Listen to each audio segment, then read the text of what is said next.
Anthony Fauci shifted a lot of his operations offshore. And those operations ended up, most of them in the Wuhan lab, which is a military lab, and that the Chinese run, the People's Liberation Army.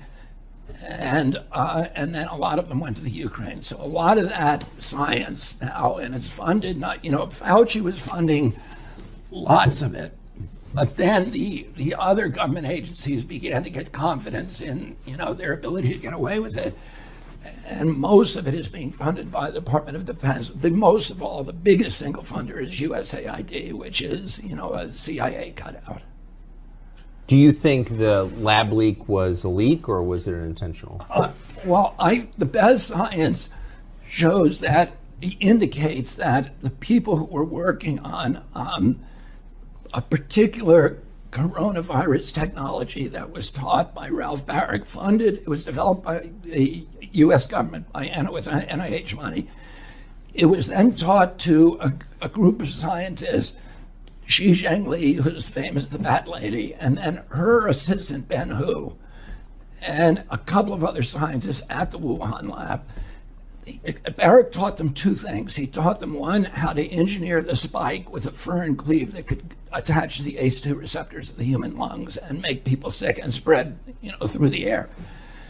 He taught them another trick that has nothing to do with public health, conceivably, which is a technique called seamless ligation, which is a technique for disguising the evidence of human tampering. So you can make the microbe, and then you can erase the evidence that human beings actually made that microbe.